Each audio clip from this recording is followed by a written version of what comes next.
नमस्कार साथियों, मैं स्मिता ठाकुर आज एक नए अध्याय के साथ उपस्थित हूँ। आज का हमारा अध्याय है भाषा, व्याकरण, लिपि और बोली। सबसे पहले हम बात करेंगे भाषा की। भाषा क्या है? अगर हम देखें तो इस संसार में अनेक प्रकार के जीव हैं और उन सब की अपनी अपनी भाषाएं हैं, पर मनुष्य उन सभी प्राणियों में श्रेष्ठ है क्योंकि उसके पास मौखिक और लिखित दो प्रकार की भाषाएं हैं। भाषा के कारण ही मनुष्य इस संसार में सर्वश्रेष्ठ प्राणियों में गिना जाता है और शायद भाषा के कारण ही हम लोग आज उन्नति के इस शिखर पर पहुंच गए हैं कि हमने अपने लिए इतनी सारी सुख सुविधाएं इकट्ठी करी। हम अपने विचारों का आदान प्रदान कर पाते हैं, सुख और दुख एक दूसरे से बांट पाते हैं। तो आज हम इसी भाषा के विषय पर बातचीत करेंगे कि भाषा क्या है, कितने प्रकार की होती है। तो आइए देखते हैं।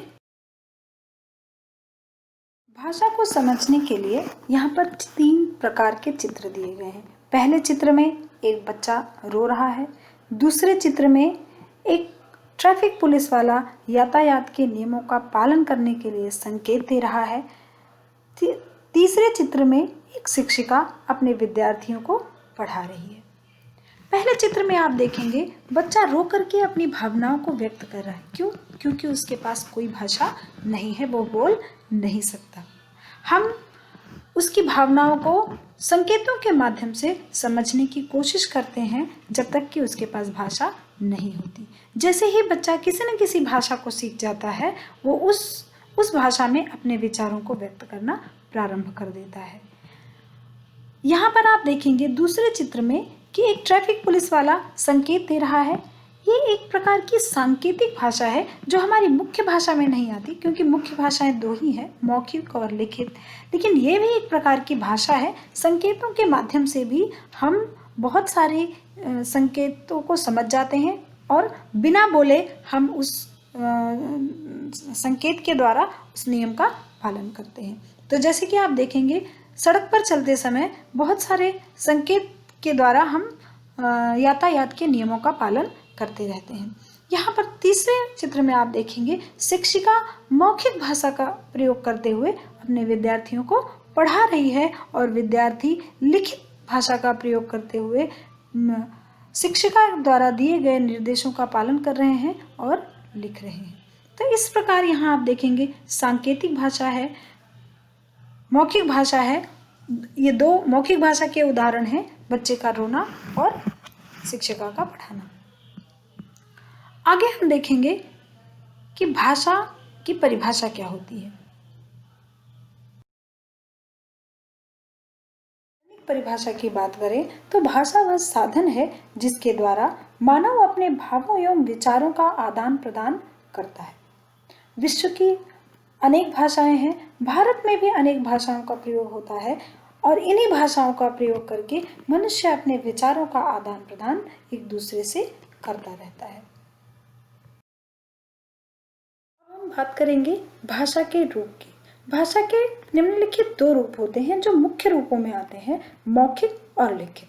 मौखिक भाषा वो है जो बोलकर व्यक्त की जाती है, जिनके बोलकर अपने विचारों को जब हम व्यक्त करते हैं उसे हम मौखिक भाषा कहते हैं, और जब हम लिख करके अपने विचारों को व्यक्त करते हैं तब हम उसे लिखित भाषा के रूप में जानते हैं। मौखिक भाषा के अगर हम आपको उदाहरण बताएं तो मौखिक भाषा में किसी से कहानियाँ सुनना, हम सबको कहानियाँ सुनना बहुत पसंद है। दादी से, नानी से या घर में बड़े बुजुर्गों से या अपने अध्यापिका से कहानियाँ सुनना मौखिक भाषा का उदाहरण है। समाचार सुनना, जैसे आप न्यूज़ चैनल पर, समाचार चैनलों पर आप बहुत सारे समाचार सुनते रहते हैं, वो भी मौखिक भाषा का उदाहरण है। शिक्षिका का कक्षा में पढ़ाना, बोलकर पढ़ाना, वो भी मौखिक भाषा का उदाहरण है। उसी तरह से लिखित भाषा के भी बहुत सारे उदाहरण हैं। जैसे आप पुस्तकें पढ़ते हैं, वो लिखित भाषा है। पत्र पढ़ना, पत्र जो लिखित रूप में आपको मिलते हैं, उसमें आप दूसरे के विचारों को, पत्र को पढ़ करके आप जानते हैं, वो भी लिखित भाषा के उदाहरण हैं।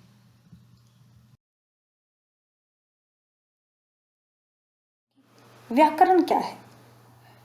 भाषा के शुद्ध ज्ञान के लिए व्याकरण को जानना बहुत आवश्यक है, क्योंकि यदि आप व्याकरण को नहीं जानेंगे तो भाषा को शुद्ध रूप में बोलना लिखना आप नहीं सीख पाएंगे। इसलिए भाषा के सही प्रयोग के लिए शुद्ध शुद्ध लिखने और बोलने के लिए व्याकरण का प्रयोग जानना अत्यंत आवश्यक है। तो व्याकरण, अगर हम सामान्य जीवन का एक उदाहरण लें तो जिस तरह से हमारे घर में पानी को शुद्ध करने के लिए हम वाटर प्योरीफायर जल शोधक मशीन का इस्तेमाल करते हैं, उसी तरह से व्याकरण जो है वो हमारी भाषा को शुद्ध करने का काम करता है।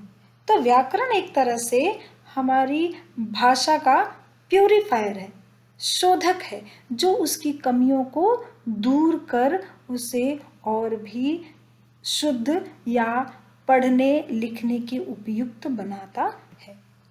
तो व्याकरण का काम है भाषा को शुद्ध करना। किसी भी भाषा को में व्याकरण को जानना अत्यंत आवश्यक होता है, और हर भाषा का अपना व्याकरण होता है। यह आपको, चाहे वो हिंदी भाषा हो, अंग्रेजी भाषा हो, संस्कृत भाषा हो, हर भाषा का अपना व्याकरण होता है, और व्याकरण के ही द्वारा हम भाषा को शुद्ध रूप में लिखना पढ़ना सीखते हैं।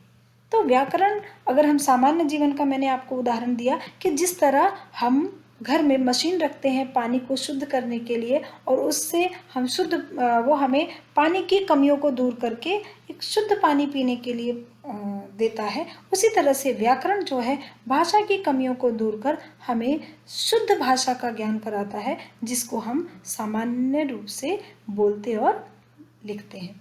यदि भाषा व्याकरण ना हो तो भाषा में कठिनाइयाँ अत्यधिक होंगी, और हमें भाषा को सीखने में, लिखने और बोलने में बहुत ही कठिनाई होगी।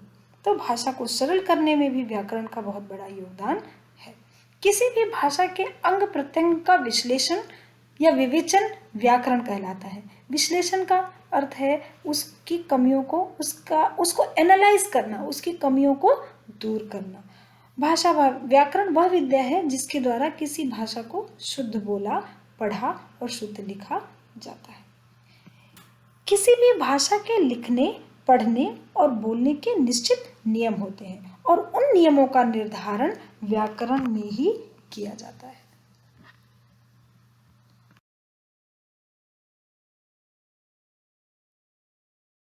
बात करेंगे व्याकरण के अंग या विभाग। व्याकरण के कितने अंग होते हैं?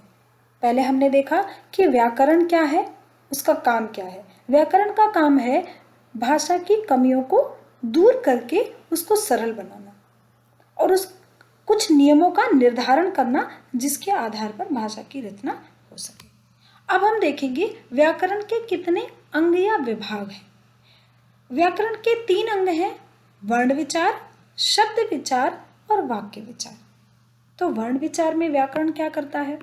वर्ण विचार में व्याकरण जो है अक्षरों के आकार, भेद, उच्चारण आदि के विषय में विचार करता है कि वर्ण कैसे होने चाहिए, उनका आकार कैसा होना चाहिए, वर्ण के भेद कितने होने चाहिए और वर्णों का उच्चारण कैसे होना चाहिए।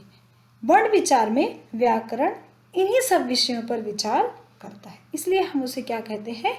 वर्ण विचार। दूसरा भेद है शब्द विचार।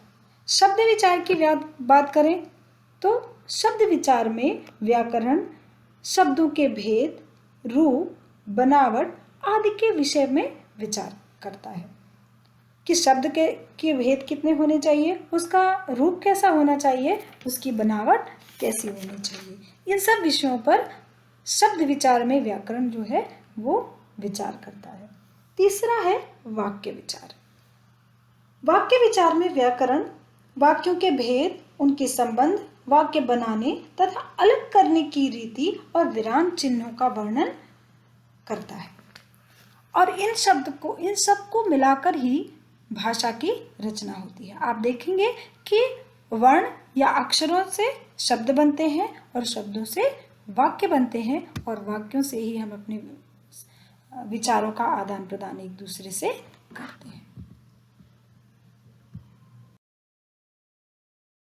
अब हम बात करेंगे लिपि की। लिपि क्या होती है?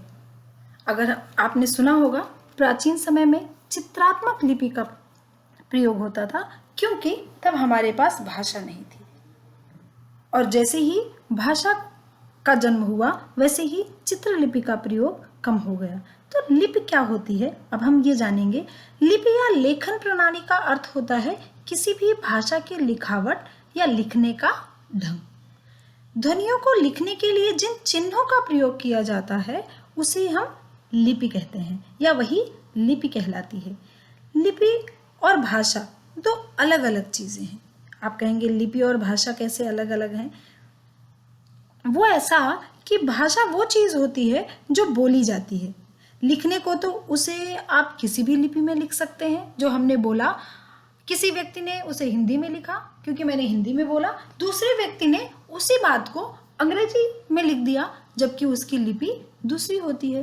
तो भाषा और लिपि दो अलग अलग चीजें होती हैं।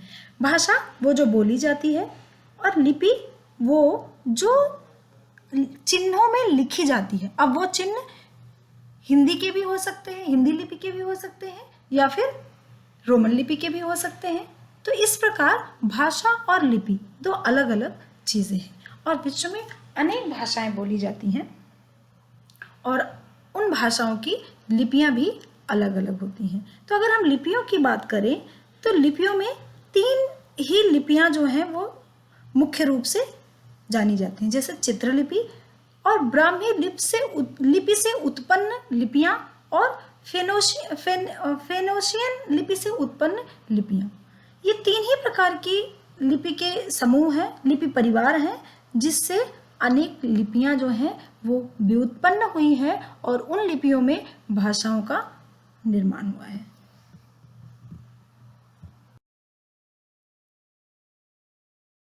के बाद बात करेंगे हम बोली की। बोली किसे कहते हैं?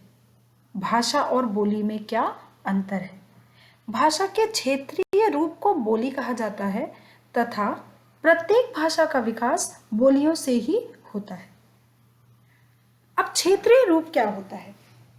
किसी भी निश्चित क्षेत्र में जो भाषा बोली जाती है उसे ही हम बोली कहते हैं। और बोलियों से भाषा का कैसे विकास होता है? बोली जो निश्चित क्षेत्र में बोली जाती है, वहां के बोलने वाले लोग यदि उस बोली को ठीक ठीक अनुकरण करते हैं और उसका व्यवहार करते हैं तो धीरे धीरे वह बोली अपने भावों को अभिव्यक्त करने में इतनी सक्षम हो जाती है कि उसमें लिखित साहित्य भी लिखा जाने लगता है और तब वो भाषा का रूप धारण कर लेती है या उसे भाषा के स्तर पर हम ला देते हैं, क्योंकि उसे अपने भावों को अभिव्यक्ति के लिए किसी दूसरे भाषा की सहायता नहीं लेनी पड़ती। वह व्याकरणिक रूप से, शब्द संपदा के रूप से इतनी समृद्ध होती है कि वह अपने भावों की अभिव्यक्ति अपनी भाषा में कर सकती है, तब वो भाषा बन जाती है। और बोली जब सिर्फ बोलने के लिए प्रयोग की जाती है, उसमें लिखित साहित्य का प्रयोग, उस भाषा का प्रयोग लिखित साहित्य में नहीं होता, तब हम उसे बोली कहते हैं। भाषा और बोली में क्या अंतर है? बोली देश के किसी निश्चित क्षेत्र या सीमित क्षेत्र में बोली जाती है, उसी को हम बोली कहते हैं, जो केवल बोलने के लिए ही प्रयोग की जाती है। इसी कारण हम उसको बोली कहते हैं। और वो भाषा जो बोलने और लिखने दोनों के लिए प्रयोग की जाती है, उसे हम भाषा का के रूप में स्वीकार करते हैं।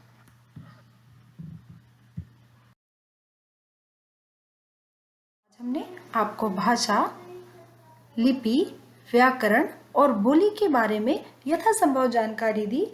आशा है कि ये आप सबको उपयोगी होगी। अगली वीडियो में मैं किसी रोचक तथ्यों के साथ, रोचक विषय के साथ आपके समक्ष फिर उपस्थित होंगी। धन्यवाद, नमस्कार।